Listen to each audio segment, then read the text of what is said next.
Yung ABS-CBN, wala silang prangkisa, but their operations were never stopped. O nasa online sila, nagre-report sila, somehow they are still doing what they want to do. Never silang pinigilan na kung ano mang gusto nilang gawin diyan para ma-exercise nila yung karapatan nila na magbalita or whatever, 'di ba? Hindi violate yung right nila to yung kanilang freedom to express. Even though natanggalan sila ng prangkisa. Kasi SMNI is a media organization. They froze SMNI's asset. KOJC is a religious organization. So, ang violate nila dito, huge violation dito, is yung kay SMNI, which is their right to the freedom to express, yung free speech yun, vina-violate yun kay SMNI, and there had been so many layers of that already prior to this. Pero ito kasi, sobrang rekta nito eh.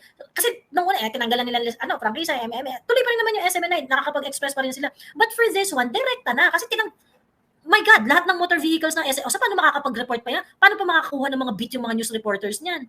Diba? Ngayon, for KOJC, sinara nila 47 bank accounts ng KOJC, 16 real property, 16 motor vehicles. What are they going to do?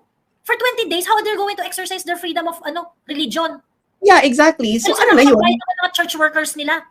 Yeah, exactly. Paano ng church service? What I'm sorry, nakakagalit ha. As in, ako talaga kanina, yung post ko nga dito, tangina, minumura ko talaga si Bongbong Marcos eh. Kasi, grabe today, no? Ang daming mga pangyayari. Hindi ko pa napanood, hindi ko na isama eh. Pero, di ba, lumabas yung decision kay Jonathan Morales also. Kay Kuyang Jonathan Morales. Kuyang Jojo. At, di ba meron pa siyang pending na kaso? At nagkaroon ng desisyon, kinonvict siya doon. So, ang hirap kasing pagkatiwalaan ng mga legal processes natin ngayon eh. Kay Jonathan Morales, and then at the same time, di ba, tumakbo rin yung freeze order ng mga assets ng KOJC at ni Pastor Kibuloy. Ang hirap no? Ang hirap, you want to trust the justice system eh, sa totoo lang. I want to trust the justice system. Pero yung mga ganitong mga pangyayari, it looks so coordinated. Diba? Yung kaso ni Kuyang Jojo, ang tagal na nun eh, tapos ngayon lang nag-decide. 'Di ba? Ngayon lang nag-decide. Baka nga kaya na-delay yun ng bonggang-bongga kasi 'di ba? There is a reason kaya ang tagal niyang hindi makapag-decide sa kaso niya na yan. At pagkatapos biglang may decision yung kanyang kaso. So, hindi ko pa napanood yung interview ni Mother D kay Kuyang Jojo eh about nga dito sa kaso niya. But nevertheless, I don't think it is something that will kill the spirit of Kuyang Jojo Morales. Kuyang Jonathan Morales sa kung ano man yung pinaglalaban niya. I'm pretty sure i-exhaust niya yung remedies niya dyan. At kung ano man yung available na remedies sa kanya, i-take advantage niya yan for sure. Pero ang hirap hindi isipin with all the things that is going on, ang hirap hindi isipin na hindi coordinated or walang kumpas yung mga nangyayari. I cannot emphasize how cruel, I cannot emphasize more how cruel it is dito sa ginawa nila sa KOJC. Yung kay Pastor Kibuloy, di sige, i-freeze order niya yung mga assets ni Pastor Kibuloy, di, while unfair, oo, ganyan. Pero sige, kumbaga si Pastor Kibuloy, isang tao lang naman siya. Di kung may mga assets na nakapangalan sa kanya, di sige, anuhin ninyo, i-freeze ninyo or whatsoever. But, to freeze the asset of the church, KOJC bank accounts eh. Ang sabi sa balita,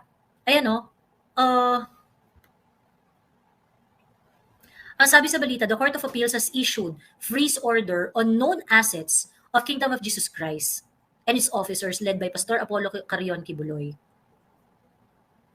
10 bank accounts, 7 real properties, 5 motor vehicles, and 1 aircraft owned by Kibuloy. Sorry, that's for Kibuloy. The order also includes 47 bank accounts, 16 real properties, 16 motor vehicles of KOJC, and 17 bank accounts, 5 real properties, 26 motor vehicles of Suara Sug Media Corporation. This is for SMNI.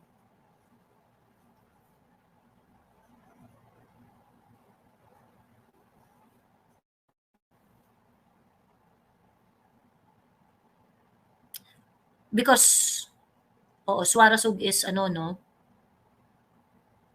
16 motor vehicles of KOJC. Okay, sorry. 47 bank accounts, 16 real properties, and 16 motor vehicles of KOJC. Ayan. For SMNI, sa Suarasug Media Corporation, ang FINRIS ay 17 bank accounts, 5 real properties, and 26 motor vehicles. Effectively crippling SMNI. Ang sinasabi nila is that yung reason kung bakit FINRIS order ito ay dahil sa mga trafficking activities ni Pastor Kibuloy. The problem is, KOJC is also a church. If it is a crime of Kibuloy, then it is a crime of Pastor Kibuloy. Whatever you think he did. But freezing the assets of KOJC, simbahan yan eh. May mga workers yan. 'Di ba? May mga workers yan. Effectively, you are ruining, you are trampling on their rights to exercise their religious freedom. Why? Grabe. Nakakaloka. So, I know pasabog ng bonggang-bongga yung kay Cathy Binay today, Cathy Binag today. Alam ko, sobrang pasabog yung mga sinabi niya and everything. Pero ito, grabing pambabalasubas to sa karapatan ng kapwa natin Pilipino. This is just so unacceptable. Hindi ko gets yung, are they saying that the members of the church are also part of the,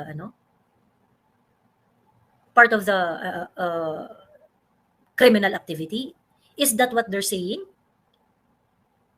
Grabe ha. Ito yung 47 bank accounts, 16 real properties, 16 motor vehicles of KOJC. Ayan. Yung kay Pastor Kibuloy, it's still unfair. Pero alam mo yun, kahit pa paano, kumbaga parang, sige, individual yan eh. Tsaka naman talaga yan eh. 'Di ba? Yung KOJC at saka yung SMNI, anong problema nyo? Para saan yung freeze order na yun? And it is so scary kasi magkakasunod eh. Kay JM, pagkatapos ito, it's very difficult not to speculate na walang kinalaman to or walang kumpas tong mga to. We are really living in dangerous times. Na kung sino man yung namumuno sa atin, they are just to do whatever they want. Na-hybrid ako reading the comments on GMA FB post. Ay nako. Kawawa din si Attorney Harry Roque ngayon. Yes. 'Di ba? Yung ilalagay ka sa watch list na ganun.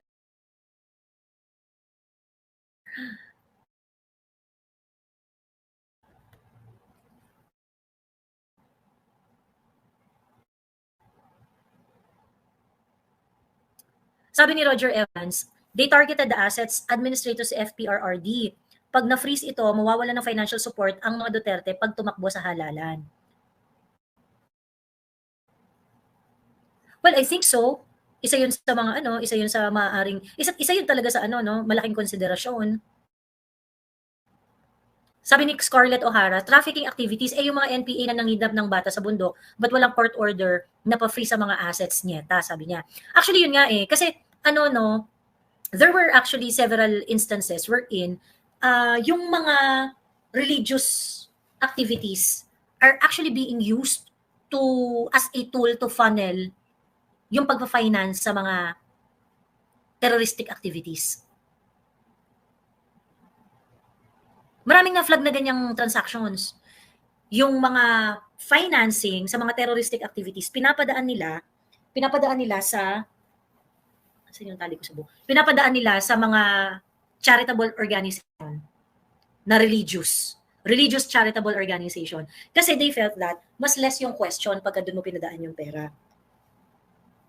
Now, yung mga ganitong klaseng transaction na nafa-flag, did you ever issue any freeze order sa lahat ng assets ng simbahan? Ginawa ba nila to sa ibang, kaya ba nilang gawin to sa ibang religious organization? 'Di ba? I don't think so. may sabi ni Patricia Castañeda, may mga pink na walang pakialam kung human rights violation and other forms of injustice ang maranasan nila FPRRD et al. Kasi tingin nila, evil incarnate sila and they will take anyone else as president. Kaya kaya sa totoo lang wala akong tiwala sa mga pink eh. I'm so sorry ha. Meron lang siguro mga ilang pink na merong prinsipyo, pero generally hindi ako tiwala sa mga pink at sa mga yellows eh. Why? Because they don't really fight for what is right. You know, if you are really for human rights and for the respect of basic human rights of the people, regardless of who's the victim, ipaglalaban mo, 'di ba? But that's not what they're doing. Itong mga pink, pagka ang na-violate na karapatan ay kalaban nila, wala silang pakialam. And I think yun yung badge ng isang taong walang prinsipyo at walang dangal. 'Di ba? Wala kayong prinsipyo. Kaya sa totoo lang wala akong respeto diyan sa mga bihirang-bihira lang, ganon. How about the victims of war on drugs? Sabi ni Rex Orquiola. What about the victims sa war on drugs? Anong problema doon, Rex? Sino yung victim na tinutukoy mo? Sino yung victim na tinutukoy mo ng war on drugs?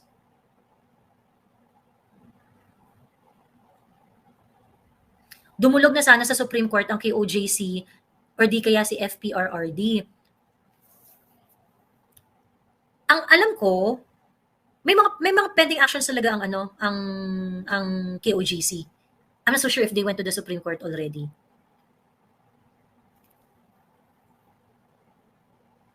Ayun.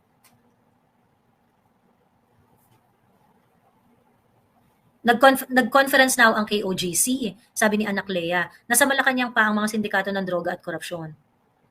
Ay nako. Sobrang nakakadiri. Most of the Filipinos really hate and look down on Mindanaoan. It's the reality. Better to separate, sabi ni CJ Cortez. Actually, yung letter ni Inday na sa mga kapatid kong Muslim, ayokong isipin na merong undertone yon. Pero naisip ko parang, hindi ko naman kami kalimutan dito. Inday. Ayun. Sabi ni Rex Arqueola, wala bang victim? Sino nga yung victim na tinutukoy mo? Sino yung victim na tinutukoy mo, Rex? Linawin mo. Ayan. Hello. Hello, madam. Hello, everyone. Conservative natin today. May kwelyo. Alam mo naman, hindi ba? Anong bago? Narinig mo na yung freeze order ng assets ni Pastor Kibuloy, KOJC and SMNI? Magtataka pa ba ako?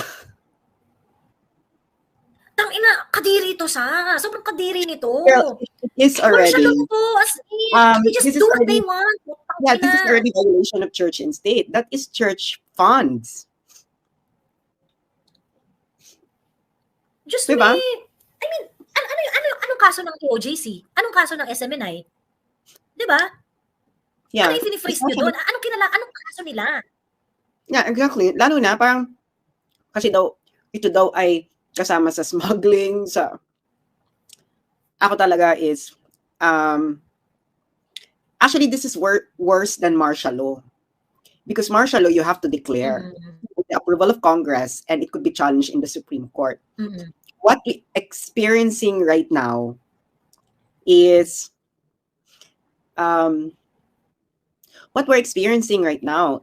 total disregard for everything. Di ba? True. And so ang nangyayari ngayon is we live, actually this is right now is something that is worse. Pulveronic times. This is pulveronic times. So like ano yung kasalanan sa inyo nung aminin natin o hindi, nagsimula itong lahat ng ito nang ginigiba na nila si Inday Sara. And of course, gigibain mo yung mga nakapalibot kay Inday Sara, gigibain mo yung SMNI, gigibain mo yung KOJC, which is supporting Sara, gigibain mo itong lahat. And they're actually doing it right now. And I know that they would be doing it since last year. I already, di ba, nagsusulat na ako niya noon, hindi pa nagsisimula itong lahat. Now, it's coming into fruition, and we don't know what we could do, no? Ang nakakatakot kasi dito is nasaan na yung magpo-protect ng people. Hindi ba? Joey. Mhm. Di ba? Nasa Yeah. Oo, medyo mahina lang yung internet. Pero naririnig kita. Oo. Nasa na yung magpo-protect ng people? Yung magpo-protect ng people. I think itong itong ginawa ng government sa KOJC. The protector of the people must react to this.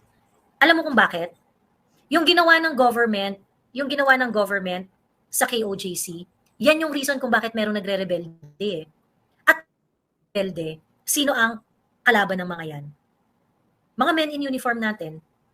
Would you like for that situation to happen? Would you like for that situation to happen?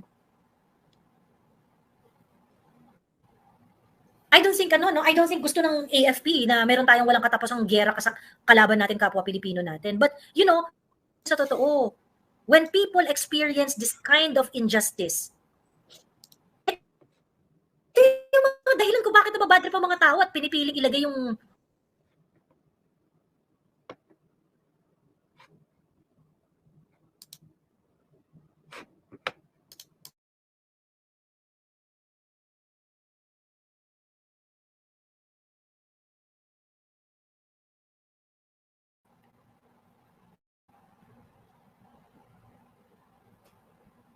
Teka lang.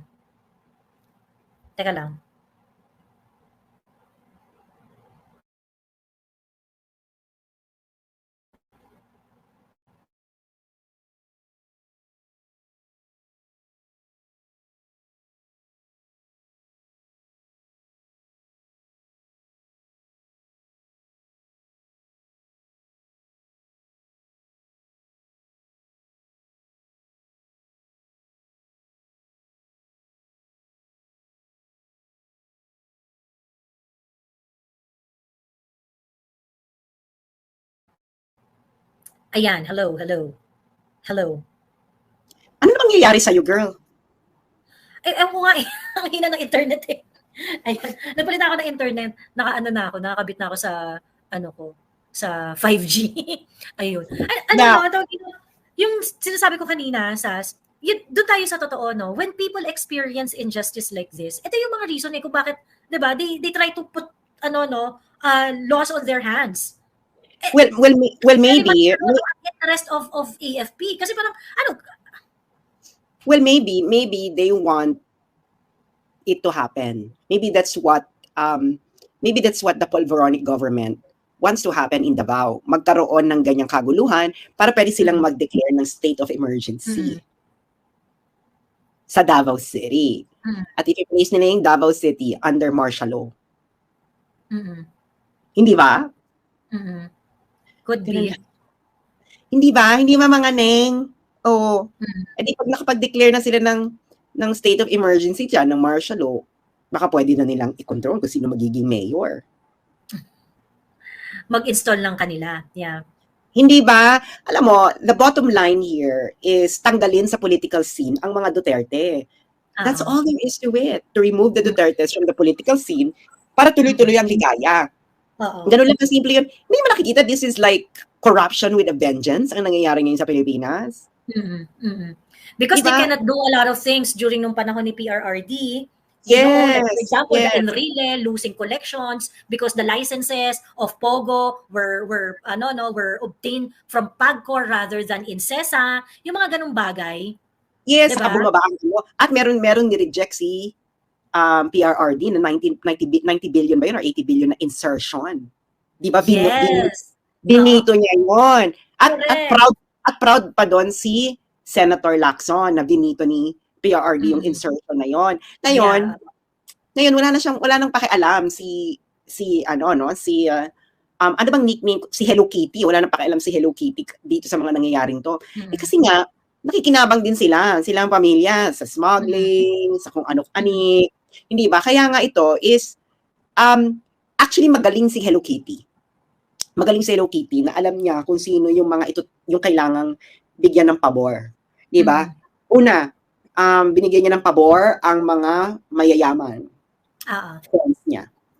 One. Binigyan niya ng pabor ang mga kongresista. Di ba dati ang usapan yan, sa kickback, napababa yung kickback ng 10%. May kickback pa rin, may corruption pa rin. Pero napababa ng 10% to 15%. Ngayon, ang kickback ng mga congressman sa mga projects, umaabot na raw ng 40%, mga bakla. Kaya tingnan nyo, hindi na matatapos-tapos ang mga infra. Ang budget, pero hindi natatapos ang projects. Oo, di ba? Tapos, ano pa ba? In danger pa tayo na maging proxy war site ng US at ng US laban sa China, hindi ba? Yan ngayon ang nakaambak. Yung mga nakikinig sa amin na kayo mangging kaligatan. Kung may nakikita po kayo na napapunta na tayo doon or ganyan, baka naman baka gusto nyong bigyan kami ng informasyon para ma-expose ang public. Alam naman namin na hindi kayo pwedeng mag-expose ng kayo-kayo lang. Correct. Oo. Baka pwede nyo sa aking ibigay or kay Joey, hindi ba? Di ba meron nang DND employee noon na nag-leak ng kasinungalingan ng Department of National Defense at ng Department of Foreign Affairs tungkol sa disinformation campaign ng US military noong pandemic. Ba't hindi nyo na ituloy-tuloy? Ano ba, hintayin nyo pa bang magkaroon uli ng bangbangan? Dapat doon nyo na yan. Hindi ba? Ikaw ba, Joey, may naririnig ka mga bulong-bulungan mula sa ating mga kayumangging kaligatan tungkol dito? Well, yung ito hindi bulong-bulungan, but there were a lot of, pero mga retired to yung there's a manifesto going around na kinokondena nila yung flood control project under the BBM administration. Sino nagko-control? Ha? Sino nagko-control? Hindi, kinokondemn nila yung flood control project. Nag-declare na sila ng war on corruption. Nag-declare na sila ng war on corruption. Pero retired generals ka ito, madam So, retired nga So, Kenyans are protesting against their government. Alam nyo, ang mga Pilipino, ayaw na niyang magprotesta. Siguro, pag may nanindigan ng mga kayumangging kaligatan, baka siguro ang mga tao manindigan din. Yung totoo at busilak sa kanilang puso. Hindi. Totoo. Manawagan na ang KOJC sa AFP dahil sa patuloy na panggigipit ng mga pulis. Alam mo, sobrang blatant nitong mga ginagawa ng gobyerno sa SMNI at saka sa KOJC. Yung kay Pastor Kibuloy, sige, ang tawag dito, you filed cases against him. Meron siyang aspeto na legal aspect. Of course, there's a huge political aspect to that. It is centered on Pastor Kibuloy. Sige, I can understand na meron siyang clause of proper forum. Kasi dinimande, di ba? But what I don't understand is you infringing the rights of SMNI. I mean, yung Rappler, well, ang tawag dito, yung ABS-CBN, wala silang prangkisa, but, their operations were never stopped. O nasa online sila, nagre-report sila, somehow, they are still doing what they want to do, never silang pinigilan na kung ano mang gusto nilang gawin dyan para ma-exercise nila yung karapatan nila na magbalita or whatever, di ba? Hindi violate yung right nila to, yung kanilang freedom to express. Even though, natanggal sila ng prangkisa. Actually, ang nababiolate na dito is freedom of religion because they are violating for KOJC, yes. The freedom of the KOJC members to actually, do their religious services without impede. Diba? Kasi their freedom to to exercise their religious beliefs. Hindi ba na parang na parang ginagambala mo na yung, diba? Kasi yung ginagawa nila ngayon, instilling fear among the members of a religious organization. Yeah. Dalawa to sas. May nagko-flooding sa comment, tanggalin mo yung made in Taiwan components. Asa na yan?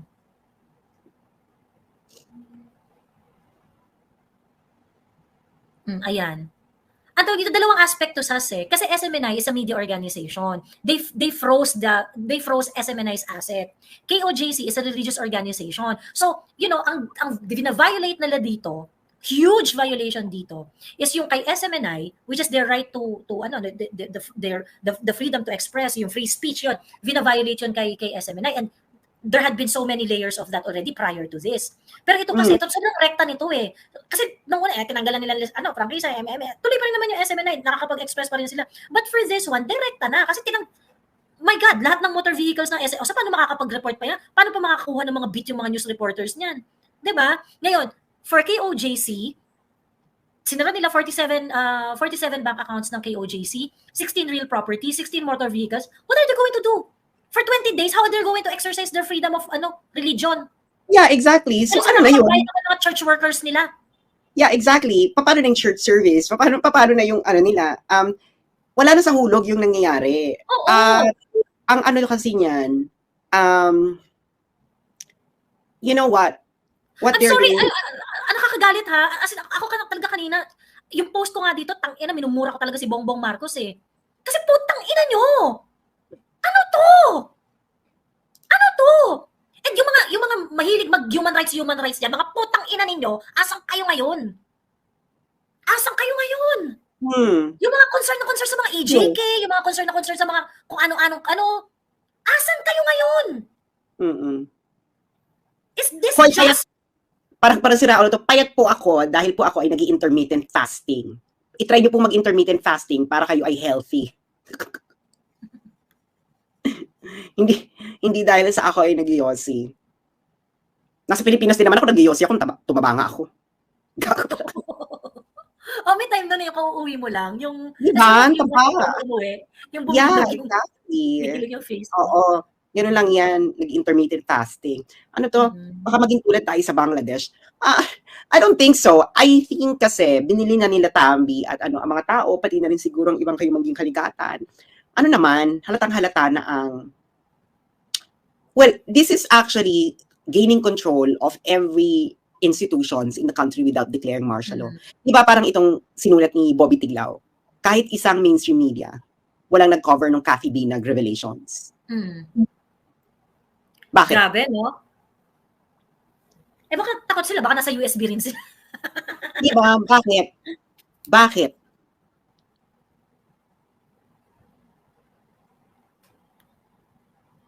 They don't want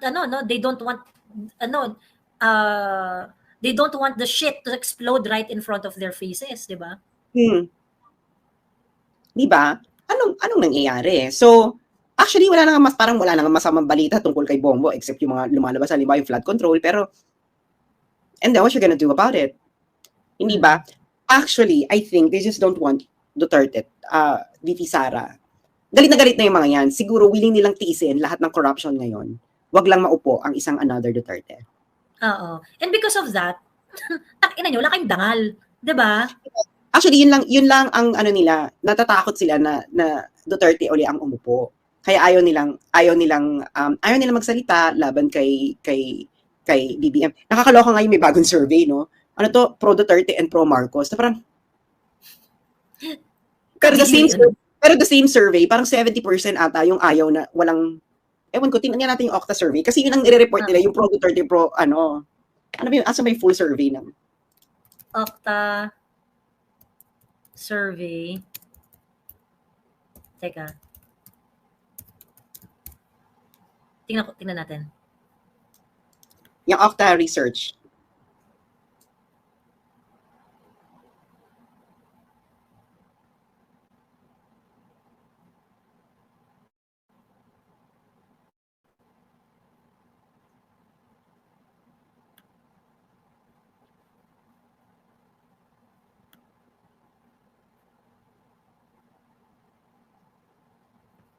Ito Manila Bulletin na report.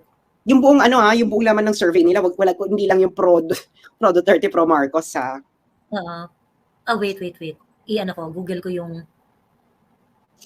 Guys, pahingi ng link kung nakita nyo na kasi mabagal yung internet. Actually, wala nga sa website ng Okta Research eh. So, ano yan? Bakit wala sa ninyo? Wala sa website ninyo?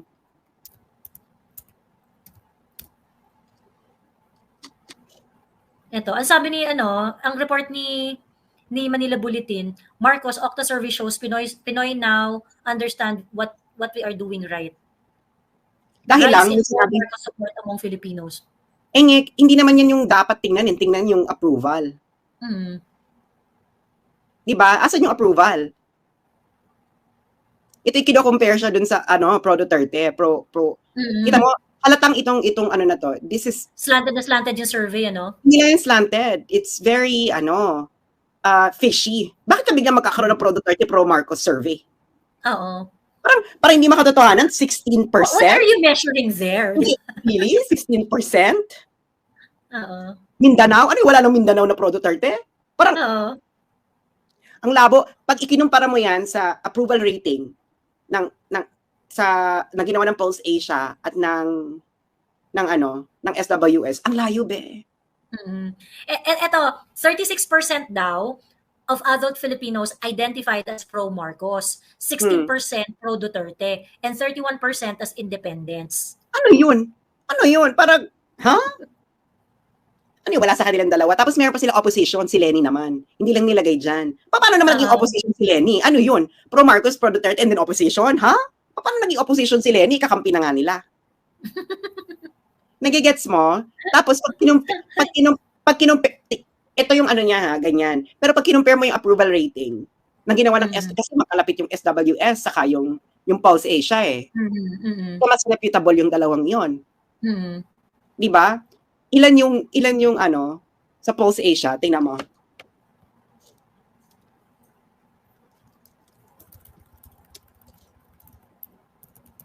Approval ratings, Pulse Asia.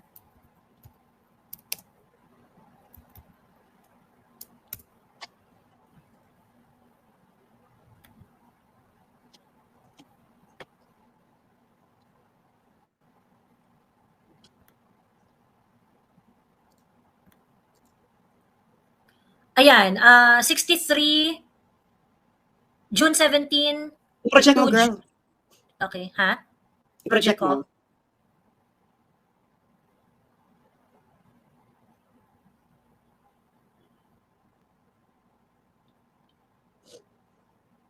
Ito.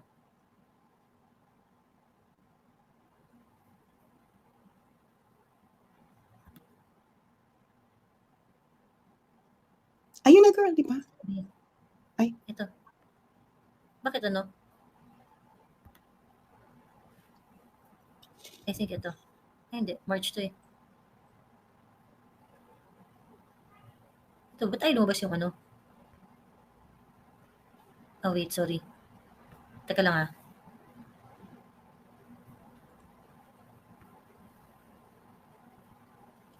Ito, ayan. Ayan. Hindi ko mapalaki. Yan na yung ano niya eh. Approval, 53. Approval, 53% kay BBM. Kay Sara Duterte, 69. Diba? So, parang, ano yun? Tapos tingnan mo yung SWS. Yung alam mo, kung gumagawa lang sila ng ng etyosan. Tingnan mo yung yung sa SWS, yung i-compare mo siya kay Digong noon.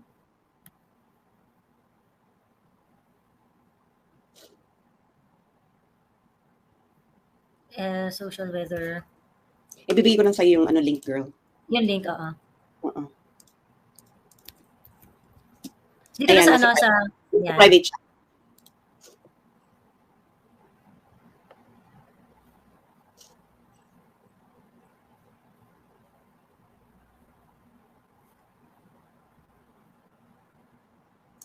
Ayan, ito. Okay. Tapos tingnan mo yung chart 1.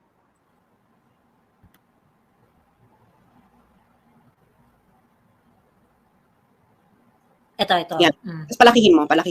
Tingnan mo naman yung bulusok ng net satisfaction. Ibig pong sabihin ng net satisfaction, minenos na po yung dissatisfaction sa satisfaction. So tingnan mo naman yung bulusok. Ito. Oo. Diba? Kanina mo yan makukompare mo yan kay Estrada. Yung ganyang bulusok. Oo. Saka after 2004 kay Arroyo, nabalusok din na gano'n, no? Bonggang-bonggang bulusok. Ito. Oo. Diba? Tingnan mo naman. Tapos yung Okta, maglalabas sila, ito lang ang Pro Duterte, ito lang ang Pro Marcos. Anong relevance? Alam mo ginagawa, alam mo hindi makatotohanan yun kasi 16% ng mga Pilipino including Mindanao. Mm-hmm. Really? tingnan mo nga yan. Imposible, girl. Kasi tingnan mo yung dalawa, hindi nagko-connive sa'yo. Hindi nag-ano. Tingnan mo yung ano niyan, yung breakdown. Punta ka ng chart 8.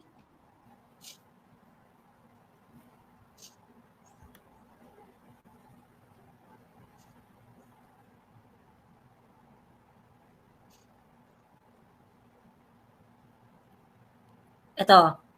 Tingnan mo naman yung ano niya sa net satisfaction niya. Mindanao minus 19. Visayas plus 9. Mataas lang talaga siya sa Luzon, plus 40, saka plus 30 sa NCR. Pero the rest of the two, ang baba niya na. Minus 19 sa Mindanao, tapos plus 9 sa Visayas. Tapos sasabihin mo, hindi, pro Marcos pa rin ang karamihan. Bakla pa rin nasa Mindanao. Oo. Ano yun? Mekos yun? Kakagulat naman yung meron. Bigla ka nagkaroon ng survey na pro Marcos at pro Duterte. Nung panahon nga ni Duterte, walang pro Duterte, walang pro Rodrigo. Di ba? Meron yan sa ang layo, ang reputable talaga, SWS, saka Pulse Asia Di ba? Alam mo, nagaganon na sila ngayon. Kaya sila nagaganon ngayon, I think, kailangan nilang maglabas ng mga eksena sa buhay. Na, ano yun konti lang kayo. Yung ang gusto nilang doon, konti lang kayo. Konti lang kayong pang-psych up yun. Pang-psych up yun. Hindi po pwede. Kasi nga yung satisfaction rating nga maliit. Ang sinasabi lang, konti lang kayong pro Duterte. Yun ang ginagawa. Pero that's not the satisfaction. Ang satisfaction is all about being pro Marcos or pro Duterte, but your performance as president. At nakita natin sa SWS, saka sa Pulse Asia, pabuluso ka na, be. So, itong ginagawa mong conditioning ngayon, actually, it just tells us na nagpapanik kayo. Kailangan nyo ng kailangan nyo ng magandang survey. Ganyan, na mekos-mekos. Diba? Mekos-mekos. Yung parang, how are you going to reconcile all these surveys? Pag hindi ma-reconcile ang mga surveys, Joey, there's something wrong. Kasi yung Pulse Asia, SWS, hindi naman sila nagkakalayo Oo. And this is science, no? Parang pag-add one out ka, pagkatapos hindi mo ma-explain sufficiently why, diba? Mekos yan. Tapos 16% including Mindanao? Huh? Baka naman isang area lang yun, girl. Oo. Tapos ginawa nila, ang layo. Bakit bigla nagkaroon ng pro Marcos, pro Duterte survey? Alam mo, ang mga politiko, meron silang sariling survey na honest. Yung gusto na talaga nila makita yung ng taong bayan. Na hindi na nila kailangan. Real deal. Yun ang hindi nilalabas. Hindi nilalabas yung honest. Diba? So, yun yung nila, yun yung mga pinapakomisyon nila, first strat planning. Yes, pero dapat yun yung honest, wag niyo itong mamasahihin. Gusto lang talaga namin malaman yung totoo. Diba? True. Ayun.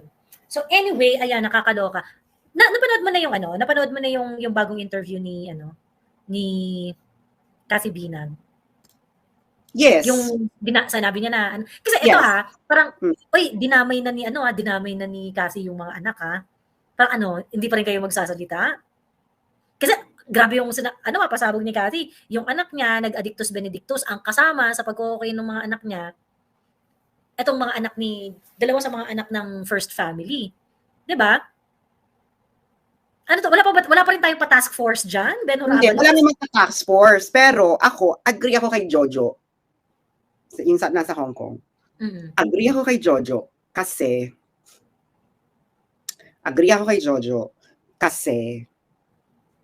sabi niya, ilabas na lang kasi yung USB. Bakit kailangan may mangyari pa sa'yo? Hindi tingin pa. Oo. Ako nag-agree ako dun kasi tuwing mag-interview ko tapos babanggitin may USB ako. Ba't di mo nalang ilabas? Maglabas ka. Di mo naman kailangan ilabas ang lahat ng laman dun Pwede mo naman ilabas yung mga pulveronic sessions. Sabi mo lang. Yung mga pulveronic sessions, hindi ba? Kasi sabi ni Cathy, binibigyan pa rin niya ng pagkakataong umalis yung mga nandoon bago ilabas. Pero parang, ako na parang, para saan? Para saan pa? Bakit kailangan pa nilang umalis dahil mahal mo sila? Mamimili ka, Cathy. Ang bayan o yung mga gusto mong proteksyonan pa na nandoon na katabi pa? Di ba? Actually, yan yung problem. Diyan nagkakaroon ng question sa intention Diyan nagkakaroon ng problem sa intention. Maaaring yung kwento ni Cassie, totoo. Pero kasi, kung ayaw mong ilabas yung pruweba or whatever it is na laman ng USB or whatnot. Parang, well, I don't think parang if you know at since nag-come forward ka na, sabihin mo na, 'di ba? At least hindi man lahat dun sa mga part na sinasabi mo, 'di ba? Yung sa mga part na sinasabi mo. Ayun. Yan din yung may yung iba yung mga nagkumokontra na parang bakit yung USB para ayaw pang daw ilabas lahat, ayaw ilabas yung. Ako naman, hindi kung kunwari hindi ilalabas lahat, okay lang 'yon. Pero at least yung mga bagay na nire-reveal mo na, ilabas mo na. 'Di ba? Ilabas mo na. Oo. Kasi sabi mo, na-witness ko, pero sabi mo rin meron kang USB. Ano ba laman ng USB? Meron ba yung, although malakas yung witness testament, na katulad ng sinasabi mo, kaso nga, kung sinasabi mo na hindi, may po-protectionan ka pa, hindi ko na sinasabing hindi ako naniniwala kay Cathy. Naniniwala ako kay Cathy. Pero kasi ikaw na nagsabi may USB eh. Ako naniniwala ako dun sa kwento ni Cathy. Ang problema, syempre, hindi maiiwasan na questionin yung intention niya eh. Oo, lalo na kung may USB ka. So, kaya nga 150 USB kasi kapag nanggurgur siya, lalabas niya na. Bakit kailangan pang hintayin magurgur siya bago ilabas? Pag nailabas na yun, ano pang sense para gurgurin siya?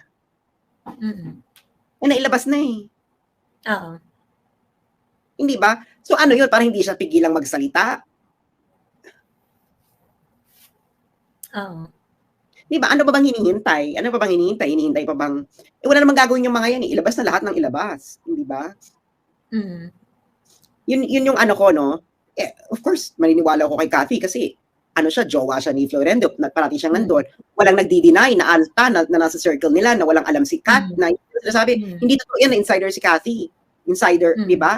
Totoo naman, insider siya. Walang denial na insider yang si Cathy. Pero yun na nga, girl, itodo mo na. Yun eh, todo mo na. Kasi parang, I don't know yan ang maano yung mga tao eh. Sabi niya, no, yung USB is protection niya. Protection from what? Paano nga? Protection from what? Akala ba namin wala siyang pakialam kahit mategi siya? Well, it doesn't make sense. Kung ilabas mo yan o hindi ilabas, pwede ka pa rin nilang tigihin. Di ba? Ano kung hindi siya patayin, edi walang USB. Exactly. So maghihintay pa tayong tigihin si Cathy bago lumabas ang USB. O di parang ang labo noon. So yun ang doon, no? Pwede mong pinangalanan mo na si Altenco, hindi sila nagsasalita. Kasi nga these people are getting away with it. Nakikita nyo ba? They are getting away with just all these things na mag-name drop ka, ganyan.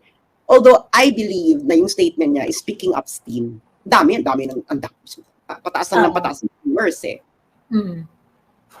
Kasi kung kung hindi niya ilalabas yung proof, yung whatever, for example, ito yung kwento niya dun sa mga anak, yung mga ganyan. I mean, kahit yung mga corroborative na evidence aside from doon sa sinasabi niya. Or yung kay Altenco, yung mga ganon. Or whatever it is na laman yung USB. 'Di ba? Whatever it is na kung ano man yung alam ng US. Hindi naman kailangan niya ilabas lahat eh. Pwede ka naman maging strategic eh, pero let's go for the maximum impact. I mean, since you are doing this kamo for the love of the country, 'di ba? Why don't you release part of it? Ayun. Hindi ang sinasabi, binibigyang umalis ng chance, umalis kay BBM. Well, I think sorry parang it's not her call. It's not her call. It's not her call na magbigay ng chance or whatever. Parang hindi ba? So ganun lang yun. What are you gonna do?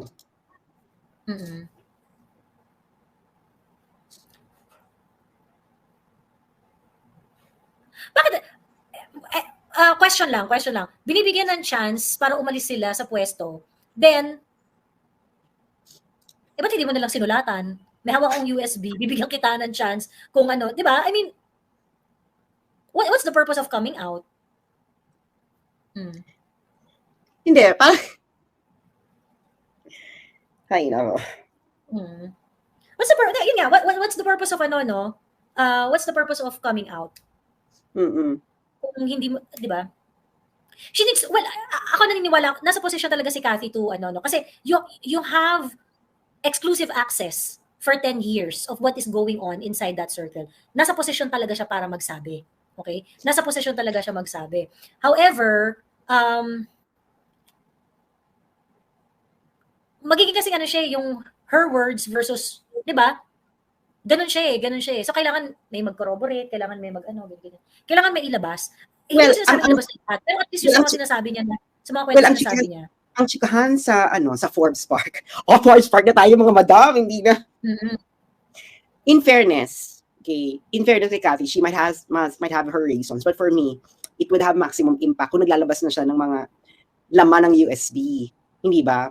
Pero according sa chikahan sa Forbes Park, baka may lumabas na rin iba. Talaga? Oo. Mahanap lang ng buwelo. So, maganda yun kung may lumabas pang iba and then... Baka naman yun ang iniintay ni Kathy, di ba? Pwede rin. Pwede rin ang hinihintay ni Kathy, hindi ba? So, I think kasi, given na kaya nilang gawin ito sa ginagawa sa SMNI, sa KOJC, kaya nilang gawin din ito sa mga lalabas pa. Kasi nga, aminin natin, yung mga ALTA, maraming businesses yan. Di ba? Kasi hindi lang po USB ang may laman ng mga karumal-dumal, pati rin po yung iPad na nasa distressed mother.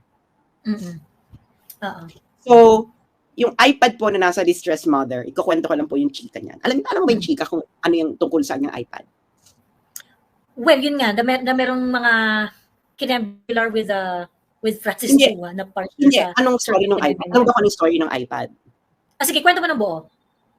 Ang story kasi ng iPad ay, ito po ay pag-aari ni Francis Chua.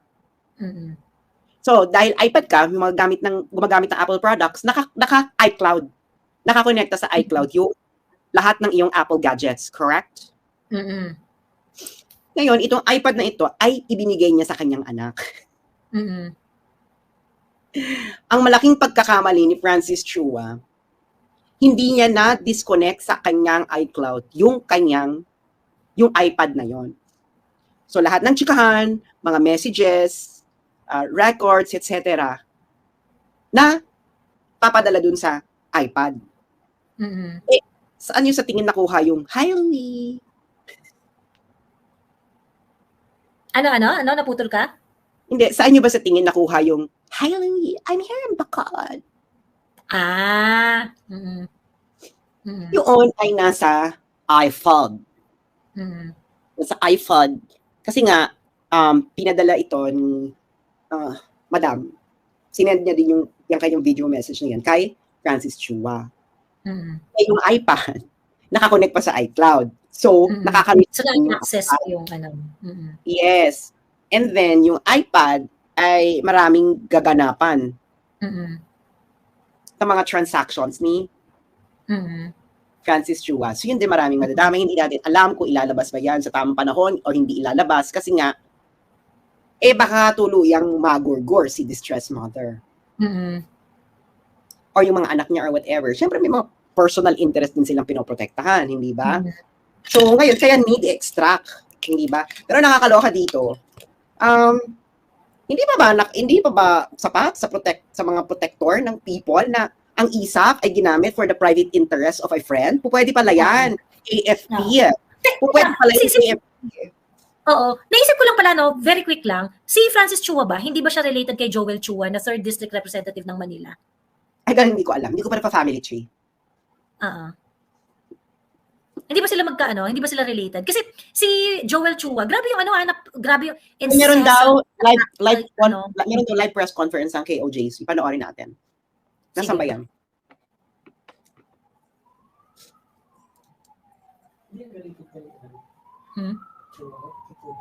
Ha? Ay. Hindi si Alfrancis yung daddy niya. Si Alfrancis yung daddy niya. I don't think so. Teka lang.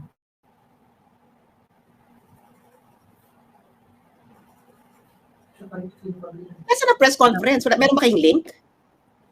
Wait.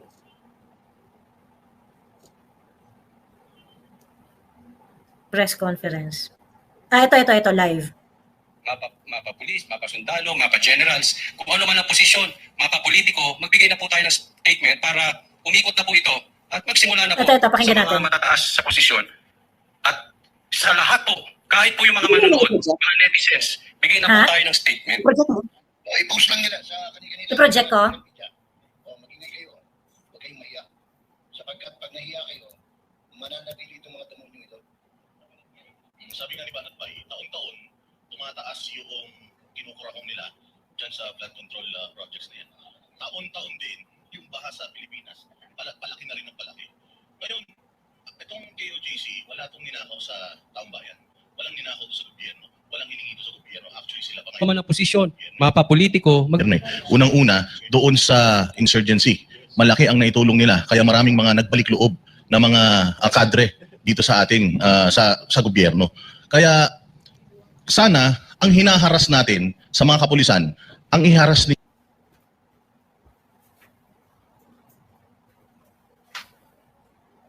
Anyari?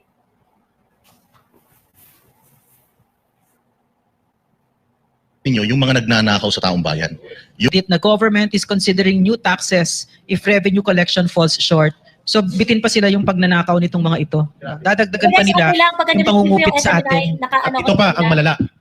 Hindi nila Beyond copyright. dito sa laboratorio ng martial law sa Kingdom of Jesus Christ na ginagawa ni Marcos, first time after 10 years sumirit ang inflation ng todo-todo. Ang ibig sabihin po, the highest food prices, pagkain, bigas, presyo ng kuryente, presyo ng tubig, matrikula, at mga bilihin gamot, nangyari po under sa kanya. Ano pong indication yan? Indication po yan ng total failure of leadership. Ang kanyang pagiging laboratorio ang Davao, ito yung taktika ng ignore and divert. Ini-ignore niyang problema at dinadivert papunta sa KOJC. Yun ang teorya ng kanyang survival, but it cannot hold for long. Hindi yan magtatagal. Yung kanyang pag-i-ignore na ito at pag-divert na ito as if they're implementing the rule of law against Pastor Kibuloy and his ministers in Kingdom of Jesus Christ ay nalalantad na sa taong bayan. Ang layunin nila ay itabi ang pagtingin ng tao doon sa real problems.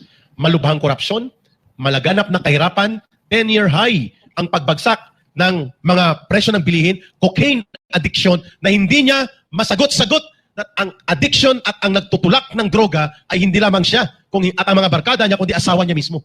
These are public scandalous accusations na kung sa Japan ito si Marcos Jr. ay dapat binigyan na ito ng samurai para mag-suicide. Ba't wala sa kultura nilang ganun? Sa Japan, ang ganitong klasika, scandalous. Kasi people power. Pero kung gusto niyang kalagkarin talaga siya ng mamamayan at palayasin sa poder. At ito. Ha? Ano yung SAS? Magugurgur yan kasi binanggit niya yung S word. Tapos encouraging. Anyway, tuloy. Yeah. Ang tiyak na magaganap sa kanya. Okay, ano nga daw, kahit man lang Bangladesh kung ayaw man lang ng Japan. Di ba? Nag-resign yung Prime Minister. Dahil sa kahihiyan. Sa kahihiyan. Sige, bago tayo meron lang ilang feedback dito. Gusto ko lang parating ito sa mga abogado, lalong-lalo na kay Dean Israelito Torion. Unwavering commitment to defend the rights of a client is a mark of valor and distinction, and you have shown to all and sundry that you wear it. I salute you, ma'am and sir. We salute you. Attorney Torion, Attorney Dina, Attorney Adam, in the times that the gatekeepers of democracy, traditionally kinikilala natin like Integrated Bar of the Philippines, ang mga Catholic Bishops Conference of the Philippines, yung media, yung press community, all of them are in total silence. At ang prolonged silence nila means tolerating the evils in our midst. You know, I like it. I like it because when my children and my children's children look back in history, they will see very clearly that SMNI and KOJC stood for democracy and fought for it to the last. No? So, yan yung pinakagusto ko. At nakikita dito yung kahihiyan ng media na tumahimik at yung mga nasa poder na nakakahiya. No? So, maliwanag. Gusto ko ito. Okay. Habang nagsasalita tayo rito, gusto ko lang iparating ang pagmamahal ng lahat ng Pilipino sa ating kapwa Pilipino at sa lahat ng mga Hapon na tinatamaan po ng tsunami sa mga oras na ito. A 7.1 magnitude earthquake triggered a tsunami in Japan. Yes. We are in solidarity right now with the people of Japan and with our Filipino communities there living in Japan. Wala pang details but ito ay breaking news. Okay, anyway, babalikan ko lang itong request ng mga netizens natin right now before we wind up. No? Mahalaga po itong binabanggit. Una, ang problema sa korupsyon ni Marcos ay nakikita po ng mga general at mga retired PMAers, retired na mga ROTC and reservist officers. Una, yung kickback and bribery. Sinabi mismo ni Senator Ping Lacson, 80% ng mga kontraktor ay mga kongresista din. At sila din ang nakikinabang sa SOP. Ang malala pa, maraming kongresista ay sila rin ang nangungontrata ng sariling project nila. O di ba yun nga isang kinasuhan sa ombudsman bago lang yung Ang pangalan niya yata ay speaker from Pampanga, Dong Gonzales. Dong Gonzales. Ang isa din si Suarez. Suki ng plunder cases sa ombudsman. Uy, may bagong final na kaso kahapon. Ganon din, pangungontrata din at iba pang mga pondo. At alam nyo, ang tindi, ang kapal ng mukha nitong mga to, nag-file ng, gusto nilang magkaroon ng 5-year term. Extension na kanilang panunungkulan. May pa-economic, Why not? ano pa Si sila. President Marcos Pinsan din. ito ni Marcos. Yes. Pinsan Kay ito. Marcos. Si Congressman Barba. So, kalokohan yung sinasabi nila na economic reform ang gusto. Yes. Ito talagang gusto nila, 5 taon pa. Kasi nga naman, pag 3 taon, Actually, si nung panahon ni PRRD, may nag-file rin yan, si Benny Abante, yung representative galing sa Manila. Nag-file na rin yan ng bill na to extend term.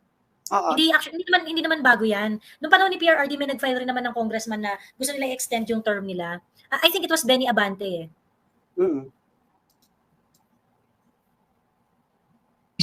Sa mga kongresista at mga politiko na sinasabi ng mga retired generals in their manifesto against corruption, ghost projects. Ito po ay mga dati na uso ito na tinatawag ng mga farm to pocket roads. Walang kalsada pero may dineklara na kalsada. Farm to pocket roads, no? Hindi farm to market Yun, madali pang makita yan eh. Oo. Pero yung flood control, dredging, hindi mo makikita yan. Kasi ibabaon mo, Ibabaon mo, pagdating ng baha, isisisi mo sa baha. tapos certification lang. Yes. Ang tawag dito, due to force majeure.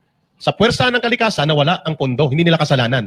Alam ng mga abogadong kasama natin yan. Number 3, substandard work. Ibig sabihin, ang SOP umabot na po ng 60%, hindi lang po 40%. So ang matitira po sa proyekto ay kukurampot na. So ito pinabanggit ng mga retired general, substandard work dahil sa grabing hold up sa SOP, standard na mga pangungumisyon sa proyekto. Yung contractor na kapitbahay ko, hindi na SOP tawag rin. Ano na? LSMPI. What is that? Lagay sa mga Oh, grabe. Ito, terrible ito. Due to analytical techniques, some projects are completed with subpar materials and workmanship, rendering them useless and prone to total failure. Correct. Number 4, nepotism and favoritism. Alam to ni Saldico. Alam din ito nitong... delikado yan. Biglang nanding saldi ko. Parang, Why? Because ang pangungontrata mismo, kung hindi sila, pamilya nila at mga kaibigan. Ito ang tatak, kung si Ma'am Lorraine pa kanina, ng Marcos. Cronyism, nepotismo, at ang paggamit ng gobyerno bilang pribado nilang gatasan. Yan ang tinatawag namin sa CPP na bureaucrata kapitalismo, bureaucrat capitalism. Alam mo, kailangan dito, kay Rick, firm. Yun. Quick and firm action. Correct. At iyon ang panawagan ng mga general. End flood of corruption, conduct impartial investigation, establish organization with authority to prosecute individuals who steal from the disaster aid, complete transparency, protect all whistleblowers, and implement strategic reform to prevent abuses and maximize flood protection. Join the fight. 138 na po ang pumipirma at kanina may pumasok 147 na po sila. Mga retired generals po ito, ang iba karamihan PMA graduates, ang iba ROTC and reservist graduates. Sana po ay kasama na rin natin sila dito sa pagtutol sa laboratorio ng Marshalo ni Marcos sa Davao at sa Kingdom of Jesus Christ. Mapapatunayan natin ulit yung kasinungalingan nila dyan kasi may parating na bagyo. At magkakaalaman. Kasi kaya nga sabi ko, mahirap pagsinungaling patungkol dyan sa mga flood control projects na yan. Mapafact-check ka. Oo, ang daling patunayan yan. Baka next week lang, meron na tayong tatawagin magnanakaw ulit dyan. Ito nakakatawa kasi meron tayong 1.4 billion per day na flood control project budget. Nung umulan nung nakaraan at bumaha, nangutang tayo ng 500 million sa World Bank. So hindi talaga natin alam kung saan kumukuha ng kapal na mukha mga ito. Baka bilisan naman lang tayo, no? Yung statement na ito, no, alam niyo kung bakit siya nakaka-comfort kasi nanggagaling siya sa totoong mga naglingkod sa bayan. Bumaba sila sa on the ground at kilala nila yung mga pinagsisilbihan nila. Hindi katulad ng mga magnanakaw na yan na nandiyan lang sila sa mga opisina nila at napakawalang respeto sa mga mahihirap. Na ang tingin lang nila, puro ayuda lang isa sa lampak nila, meron pa silang cut, di ba? Ninanakawan pa nila yung mga mahihirap. So kami nagpapasalamat sa mga kasundaluhan natin na totoong mga lingkod bayan na kahit na nag-retire kayo, no, we cannot take away the soldier's heart that's there. No? Yes. Ma'am, may tatanong tayo sa mga abogado natin. Attorney Dina, Attorney Adam, and Attorney Torion, and then we can have also the Banateros to react. if there is only rise, there is also the so-called only lies. Walang katapusan at walang hangganang pagsisinungaling ng kabulastugan ni Marbil at ni Torre at ng pamunuan nila ni Abalos. Number one, hingi tayo ng reaksyon sa mga abogado natin. Sabi ni Marbil, everything was carried out with strict adherence to the PNP rules of operational procedures. Ang galing niya, no? Our guiding principle was to uphold human rights. Hindi siya tinamaan ng kidlat, ha? Hindi kumulog at kumidlat. Inaantay kong tamaan siya ng kidlat sa loob ng Senado, eh. Sabi niya, while executing our duties with the highest standards of professionalism and respect for the rule of law. Your reaction po, lawyers? Yes. This is with respect to the June 10, right? Okay. Ang nangyari po dun sa June 10, si Attorney Adam Jambangan yung unang pumunta na lawyer. Sumunod ako, alas 5 ng umaga. Kami po yung humarap talaga dito sa kanila. And then si Dean Torion, dumating ng mga 6 a.m. At that time, hindi namin alam na marami na palang karahasan ang nangyari dito. When we reviewed the CCTV footage, nakita doon na lumapit sila sa security guard. And paglapit sa security guard na, ayan o, binibigay yung papel. Ang sabi ng security guard, sir, antayin nyo lang po yung aming mga abogado. And yet, while the security guard was talking to the police officer, nagsasampa na, ayan o, meron ng mga ladders. So when he says it was in strict adherence to the PNP operational procedures, saan ho dyan nakalagay sa PNP operational procedures na ganyan ang gagawin? If he can point it out to me, then I will say, yes, he strictly followed it. But if he cannot point it out to me or to the other lawyers here, then I will say that he is not strictly telling the truth. Paano siya sumunod sa batas na sinasabi niya? Galing mismo sa bibig niya, doon sa Senate inquiry under oath, na paano pa kami makakahuli ng kriminal niyan kung susunod kami sa rules of engagement? Attorney Torion, sir. Sige, Saka paano sila hindi magiging sinungaling? May nasaktan. Tama ba yun? May namatay.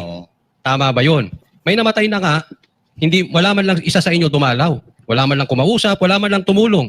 Diba? Yung ba ay nasa tamang pamamaraan ng PNP? I don't think so na po pwede yun. Diba? Yung bigla-bigla kayong susugod dyan, nang walang, isipin nyo nanuto kayo ng baril. Nakausap mismo namin yung bata na sinaktan nyo. Babae, mapayat, maliit. Sinaktan ng mga lalaking armado. Na full battle gear. Hindi po namin nabalitaan yun. Nakausap mismo namin yung bata. Kaya alam namin yung pang-aabuso nyo at kasinungalingan ninyo. Yun. Attorney Torion, Attorney Adam, respect for the rule of law and highest standard of professionalism has been consistently observed, sabi ni Marbil, as if siya ay nagdi-reclamation sa entablado.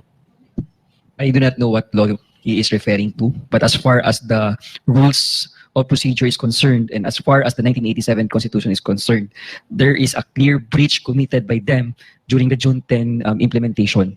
So, I don't know what law he is talking about. Alam mo, February magre-retire ka na, Romel. Naalala ko, hindi ko nababanggitin ng apelido. May dating general din na umabuso sa kanyang kapangyarihan. To the point na mismo mga tao niya, sinasalang niya, ginawa niya mga karnaper. Kamuting mamundok yung mga yung mga police officer. Wala, nabilang ko for a while, no?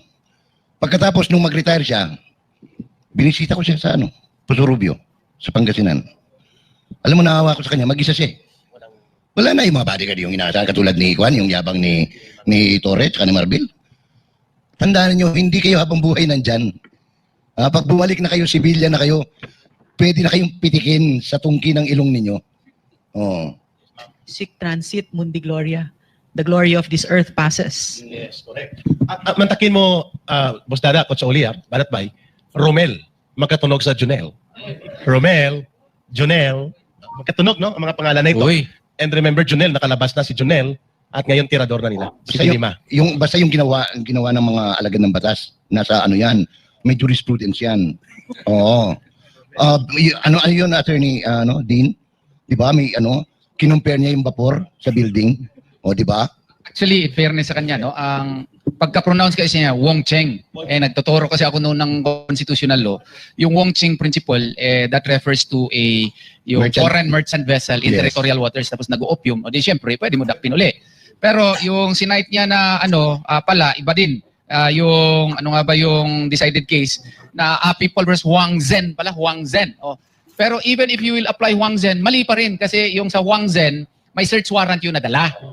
Tapos yung search warrant, wala namang search warrant dito, arrest warrant. So hindi rin mag-apply yung principle na in-apply niya. Kasi yung sa search warrant, knock and announce principle yun before you enter. Pero prior to entering a property nga, there must be prior consent of the house owner or the administrator of the property, which was not done in this case. So yung Huang Zhen na case na ginamit niya, hindi talaga applicable din dito. So attorney, pati jurisprudence niya, sinungaling. Oo nga, maling-mali po. Unrealized talaga, no? Oo. Kasi in the first place, wala namang search warrant na dito. Arrest warrant lang yung dala niya. So Rule 113, Section 11 ang i-apply, hindi Rule 126, Section 7. Okay. Ito pa. Sandali lang, sir. So bagsak po sa inyo yung pagka ganun? Mukhang mahirapan po ata pumasa. Oo. No. Meron, gusto ko lang balikan yung panawagan kanina ni attorney sa mga pulis, no? Kasi maraming pulis ang namumroblema by following simple orders. No, yung mga order ng mga general. Paalala po ito, sabi nga nung una, napakiusapan na namin yung mga abogado, wag niyo na isali yung mga mga ordinaryo. Si kawawa Pero hindi na po pwede. Isipin niyo kapag ka nagkakaso kayo, kayong mga pulis na nanonood ngayon, kailangan niyo kumuha ng sariling abogado. Ha? Pagka nasuspindi pa kayo, wala kayong sweldo, wala kayong papakain sa pamilya niyo. Pagka nakikaso kayo, kailangan yung clearance sa ombudsman, hindi kayo makakatanggap kahit isang kusing sa inyong retirement. Maghahanap kayo ng pampiyansa pagka kayo nagkakaso. Wala hong marbel, walang tore na tutulong sa inyo. Sa totoo lang. Kasi ako, dalawang kapatid ko, sumalangit ako ang kaluluwa, nagserbisyo ng tapat sa pulis. Yun, legal pa yung ginagawa na, pero pag nagkakaso, sarili. No? Kaya, kaingat po kayo, ha? Kayong mga pulis na alam ko, ang iba sa inyo, karamihan sa inyo, hindi pa taga Davao City, hindi pa taga Davao del Sur, mga galing ng Cotabato, galing ng Cagayan de Oro. Pagka nagkakaso-kaso kayo dyan, maniwala kayo dyan, mamikat lang sa inyo. Kaya lang Sir Jay, tanong, paano kung inutusan sila ng kanilang, meron sa ating mga abogado, pwede po ba silang hindi sumunod sa kanilang leader? Tungkol dyan sa defense of following the orders of us superior, ang mga kaso po, mga jurisprudence here, it has to be a lawful order. So if the order is not lawful in the first place, good luck po kayo. You might spend time in jail. As to how long it is, it will depend on what the crime was committed. So hindi na ho kayo magiging law enforcer, magiging lawbreaker na ho kayo. So klaro ho yan. Okay. Saka yung may binanggit pa kayo, attorney, na perpetual disqualification, tama ba yun? Ibig sabihin kahit janitor hindi na sila makakapag-apply uli. That pertains to yung pagputa-puta up ng yung mga bounty amount. Yung Republic Act 6713, Section 7D. Kasi nga private sources yung yung source ng fund, ng bounty. So violation yon, and we research may perpetual disqualification. At saka dito naman yung unlawful order, kasi we gave you fair warning po. Kung mag-order na naman si General Torre na mag-serve ng warrant of arrest, pang ilan na po na service yan, binigyan namin kayo ng fair information na na-serve na ito ng warrant under the rules. Kailangan ito mag-file ng motion in court for the issuance of an alias warrant of arrest po. Kung hindi po yung gagawin, medyo questionable. Hindi medyo, questionable talaga yung implementation ng warrant of arrest. Kasi if you will conduct a search upon a particular building, it is legally necessary that the entry thereof is legal. If the entry is illegal, any search that will be conducted in that particular building enclosure would be illegal. So kailangan, bago ka magpasok, dapat yung entry mo legal bago ka makakonduct ng search. Kung illegal na yung entry, nako, pwede mag-invoke ng Article 429 yung mga owners ng enclosure or building to defend their properties po. So medyo ingat talaga po yung mga pulis, kasi kaibigan po kami ng mga pulis, alam po ng mga pulis na tinutulungan natin sila, no, sa mga kaso nila. Ilang mga police officers na po ang natulungan natin. Ayaw nating kalabanin ng mga pulis. Pero dito po ilang beses na kasi na-violate yung batas. So wala kaming magagawa kung mag-file na kami, maski po sa mga ordinary policemen na mag-follow ng illegal orders ng kanilang mga general na hindi ayon sa batas. Ayun, pangalawang lie ay tatalakayin o respondohan ni Attorney Adam. Commensurate or appropriate number of forces lang ang dineploy at hindi overkill yun nangyari sa pag-raid dito. False. It's definitely and obviously wrong to say that it is appropriate number, considering na 5 lang yung hinahanap niya. In fact, at that time, 6 sila. But ang dineploy nila with respect to KOJC Central, as far as I remember, parang 2 batalyon yun siya or 6 bases. KOJC Central pa lang yun siya dito sa Davao City. Meron pang ibang tropa na nilagay nila sa ibang compounds like in Tamayong, 2 doon sa isa sa Prayer Mountain, and then we have the Glory Mountain as well as doon sa Sarangani. How could you say that it is appropriate number of deploying your personnel na 6 lang yung hinahanap niyo at that time? It is really unreasonable and it is a violation of the doctrine of proportionality. While it is true that you are looking for these people, hindi naman ganito yung pag-execute niyo ng warrant of arrest with respect to other cases na similar ang kaso. It is really different from how you treat the accused here and how you deployed your personnel despite the fact na 6 lang sila. So, yeah, sa KOJC, there were 3 battalions. 3 battalions na dineploy. It's really excessive. Klaro dyan. And kung tutuusin, hindi naman terorista yung hinahanap nila. Si pastor yung hinahanap nila at saka yung mga kingdom ministers. So, walang threat doon sa kanilang life at hindi naman sila talagang most wanted talaga na parang hinahan silang terorista. So, hindi ito tama. At this is not correct. Correct. Thank you. Line number 3. Para kay Attorney Dyna, kasi may toka kami bawat isa. Attorney Dyna, exercise of remarkable self-restraint, maximum tolerance, at ang police officers daw did not retaliate or resorted to excessive use of force. First of all, we have to take note na sila ho ang nag-una sa violence. One, the people who resisted their approach was because hindi po nila alam kung ano yung ginagawa. Dito po yung pinapakita na footage, yan po yung sa Glory Mountain. And ang sinabi nila dyan, search warrant, hindi warrant of arrest. And yet wala silang pinakitang search warrant.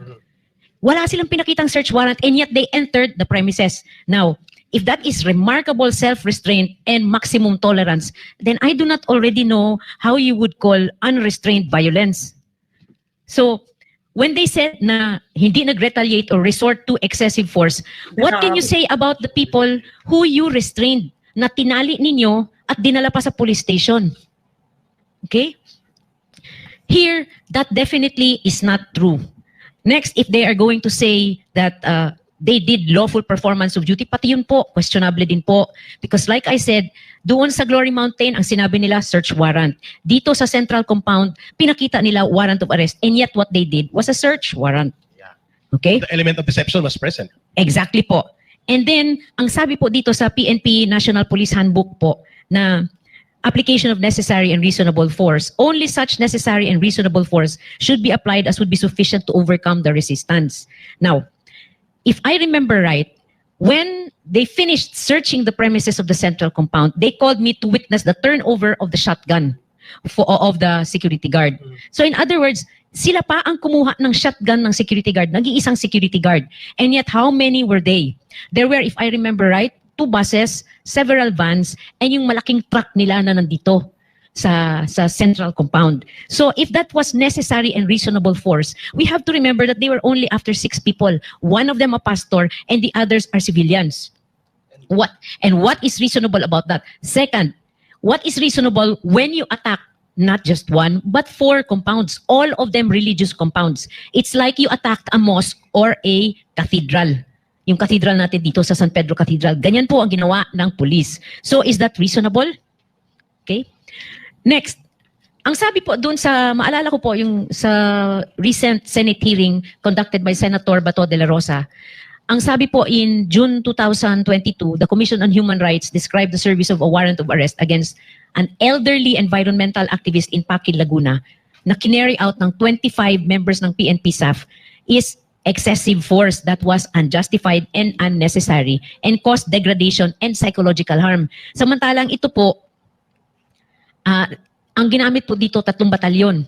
Also, in the committee report number 46 of the Senate Committee on Public Order and Dangerous Drugs dated March 17, 2017, the committee described the service of a search warrant by a team of 18 CIDG personnel that was augmented by 6 members of the Regional Maritime Unit as use of overwhelming force. Overwhelming na yun. Compare that with 3 battalions. So what is reasonable about that? In addition to that, yung pagsalakay nila dito sa Central Compound, SAF, fully armed, they had ladders, they had CIDG personnel, they also had snipers on the rooftop. Yes. and helicopters with police pointing their guns down at the crowd. And these people whom they were pointing guns at are unarmed civilians. Yes. The only thing they had was a water truck. And hindi nga po ginamit ng buong force yung water. Pinaligo lang ho sila kasi ho baka wala pa silang ligo dahil maaga sila nagising. So how can they say that that was reasonable force? Definitely what they said is untrue. Very much untrue. Correct. Thank you, Attorney Dina. Let's go to line number 4 ni Corporal Marbil, kung si Jason sa magtawag sa kanya. Sorry ha, sorry. Ang tawag dito, nag-scroll ako ng mga balita sa Presidential Communications Office. Meron ako nakitang post ng Presidential Communications Office kahapon. Nagpapasalamat ang DSUD kay Pangulong Ferdinand R. Marcos para sa pag-aproba ng sovereign guarantee para sa pambansang pabahay para sa Filipino Housing 4PH program. Sa isang press briefing, ibinahagi ni Housing Secretary Jose Rizalino Acusar, sa pamamagitan ng guarantee, mapapabilis ang implementasyon ng 4PH program dahil lalakas ang kumpiyansa ng private sector partners sa programa. Sovereign guarantee. Narinig mo na to, Sas?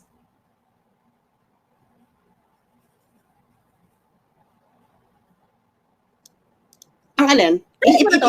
I-project mo kaya? Tangina, wait lang ha. Oh my God. Hindi nauubusan ng kabulsitan tong gobyerno to, tangina.